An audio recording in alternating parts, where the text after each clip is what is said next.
Chaque année, on organise à Bordeaux un salon de l'agriculture Nouvelle-Aquitaine qui se tient traditionnellement en présentiel au mois de mai pendant la Foire internationale de Bordeaux.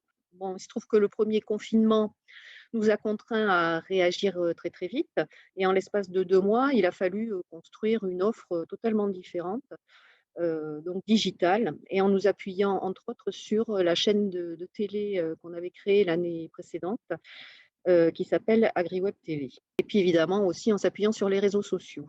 Et donc en 2020, le Salon de l'agriculture a proposé en amont du salon des vidéos. On a donné la parole aux agriculteurs qui étaient sur leurs exploitations et qui témoignaient de ce qu'ils vivaient, de leur métier, du Covid. On a organisé 10 débats aussi, ça c'était pendant le Salon de l'agriculture. Et évidemment, on a beaucoup misé aussi sur les replays, parce qu'on a vu que ça fonctionnait très très bien et sur notre chaîne de télé et sur les réseaux sociaux. Et au final, on estime qu'on a touché 1 million de personnes. On a relancé en 2021 le salon sous une version digitale.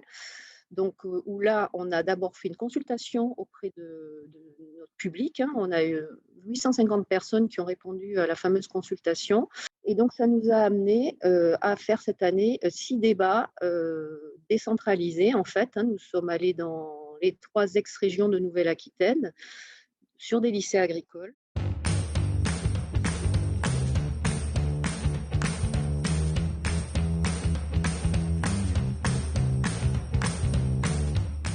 On pense qu'on a été le premier salon de l'agriculture, en fait, enfin le premier événement agricole à avoir opté pour une version 100% digitale en 2020. C'est ce qui nous est revenu en tous les cas de nos partenaires.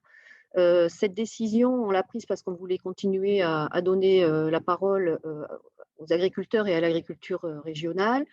Nous voulions continuer à communiquer et à échanger réellement sur les contributions positives de l'agriculture avec le grand public. Et nous voulions absolument sauvegarder le lien que nous avons créé depuis des années au sein du Salon de l'agriculture en présentiel. Je pense que c'est en cela que la distinction de personnalités inspirantes rend hommage à notre, à notre engagement. Et nous sommes d'ailleurs très heureux d'avoir été remarqués par le CIRPA dans cette démarche qui est de créer du lien, hein. Et comme le dit notre slogan, l'agriculture, c'est l'affaire de tous. Et je pense que la formule que nous avons construite permet à la fois au monde agricole et au grand public de s'impliquer, d'échanger, d'avoir un réel dialogue.